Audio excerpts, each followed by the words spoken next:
This week, we have episode 5 of Daredevil Born Again Season 2 releasing, and episode 3 of The Boys Season 5 releasing.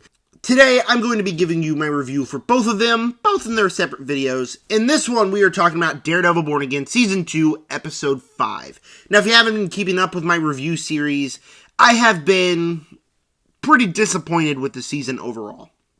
Not that I find it bad, but I'm hearing a lot of people absolutely adore the season, and even compare it to the original run of the Daredevil show, and I just cannot help but say, no, I don't feel that. Constantly, while watching the show, I wish that I was watching the original Daredevil TV show. Did episode 5 start to change any of that? I'll tell you here in this review. Before I dive in, if you would subscribe, hit the like button, hit the bell, comment down below what are your opinions on Daredevil Born Again Season 5 or Season 2, Episode 5. I got that one a little bit mixed.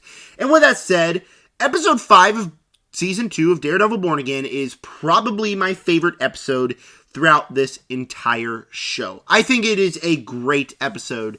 And it's not like an episode where like anything absolutely insane happens. It's not like we have any big action set pieces or big explosions or any fights in the episode. It's an episode that focuses more on the humanity of our characters in really bad situations, which I just found really, really compelling. Let's start with talking about Wilson Fisk, the Kingpin. Now, at the end of episode 4, Bullseye went to attack. He takes a little glass tower figurine thing, chucks it at Kingpin. He holds up a shield, bounces off the shield, and a little glass shard gets stuck to the side of the head of Vanessa Fisk. And so we spent the whole week wondering, is she dead? Is she going to survive? What's going to happen? And in this episode, I think that the show did a really good job at exploring the humanity of Wilson Fisk. He's a character that this entire season, he's in power. He can do whatever he wants. He basically owns New York City, and everything that has been happening this season is because he has too much power. And what happens if you take away something that the man in power loves? And that ends up being Vanessa Fisk. And we're diving into his character, like, what's going to happen? Now, obviously, people are like, yeah, he's going to turn the whole city upside down trying to find Daredevil and Bullseye and pretty much any vigilante. But the whole episode, we're with Kingpin, and he's standing there, and he's powerless in this situation. A character that's had so much power is powerless to what's going to happen here. And it's so brilliant putting humanity in a character that you somewhat hate. Now, throughout the original show of Daredevil, there were moments that you felt for Kingpin. There were moments that you're like, okay, you kind of like this character, but overall, he is just a really bad guy, specifically in Season 1 and 2 of Born Again. But again, it just does such a great job putting the humanity in that character. And then when, like, at the end of the episode, it's like, oh, she's alive, she's gonna be okay, you feel like, oh, okay. You kind of feel relief for him. Ironic as that sounds, as much as, like, he's just a bad character, you kind of feel relief that she's going to survive, and then it kind of strips away in, like, the final seconds. You get Kingpin standing there, watching as the doctors try to save her lifeless body, and again, takes this character with so much power, puts him in a powerless situation. It's brilliant. It's genuinely brilliant. And then you get the stuff with Daredevil and Bullseye ended up getting shot in the last episode by Kingpin just through the stomach, and Daredevil's trying to save him, and I'm a little bit mixed on this aspect, I think, because at the same time, like, Bullseye did kill Foggy. Bullseye has been probably, like, one of the most evil people inside of this entire show, and probably all inside of Marvel. And you're diving into Daredevil, and why is he trying to save him? And you kind of get this conversation along the way where Bullseye's like, I did it, you know, I killed your friend, I needed to right my wrongs by killing her, who Vanessa ordered him to kill Foggy in the last season. And Daredevil's like, well, I tried to kill you after you killed Foggy, and this is my redemption saving you, which is okay, I get it, but at the same time, it's Bullseye, and I don't know why, I don't know why Daredevil would just like completely risk his life for this character. It feels like such a completely different route that they're taking in this episode than they did at the end of episode 4, where they're kind of after each other, and now Daredevil's just completely trying to save him. But I think that the longer the episode goes on, the more I adapt to that decision, specifically because we get flashbacks galore.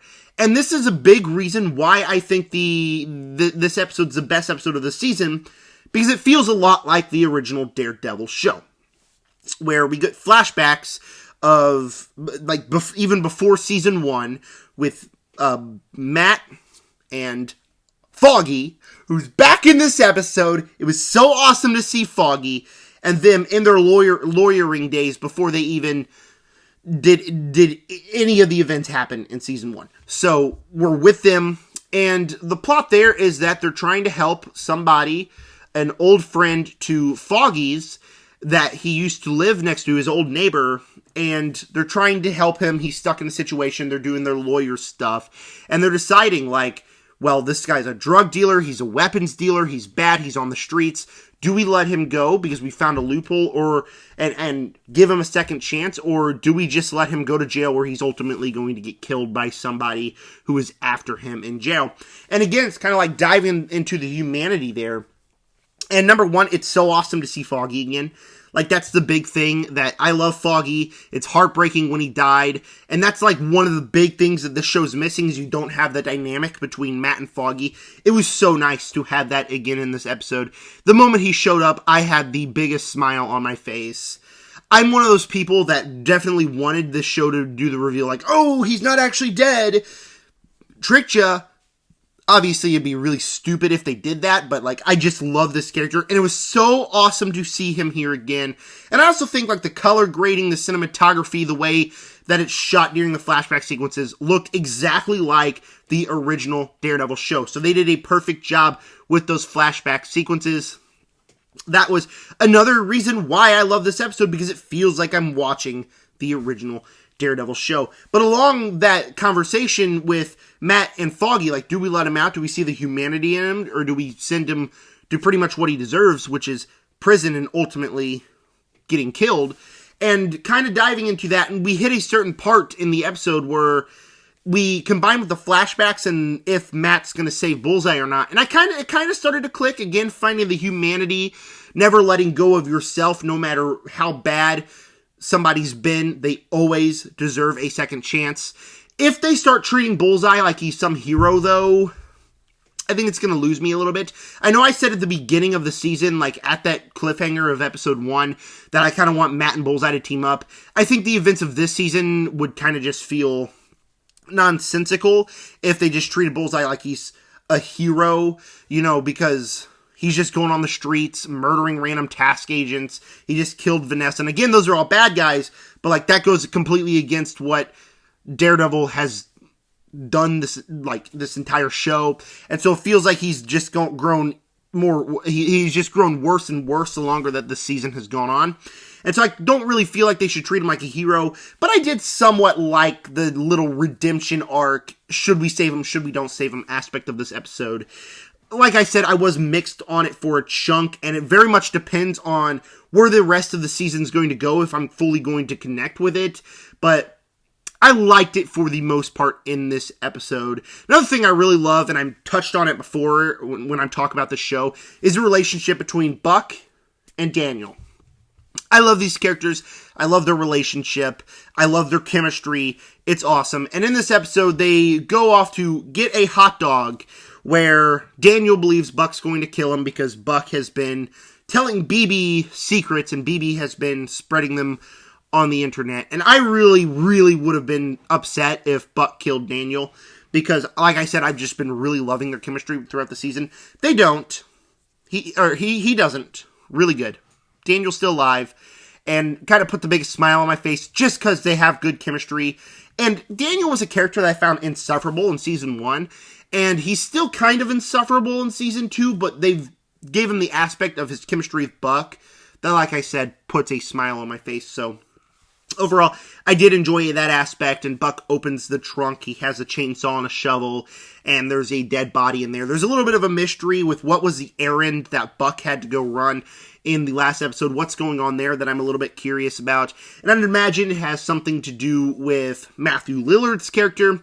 And that's another thing here, is that the show's actually giving me something to latch onto. It's not just, oh, it's a task force and they're trapping people and we gotta stop them and that's the one goal. There's a little bit of a mystery with what's really going on with Kingpin and Buck and all that. And then you add like the human element to our villains here in this episode, and really kind of a devastating ending. Again, with Kingpin, a character that is pure evil that we do not like, and you strip away the one thing that he cares about. I'm very curious what's going to happen next. Now, we could just essentially turn back into Daredevil Born Again Season 2, where I just think it's fine. It's probably going to do that. But we had one episode that I genuinely, really, really, really enjoyed. So, by far my favorite episode of the season so far, probably my favorite episode of this entire show, and I'm probably going to give it one more watch before we get to the next episode of the season. So they're starting to win me back. We'll see what they can do next week. All right, we got The Boys, Season 5, Episode 3. That's a review coming very soon. With that said, subscribe.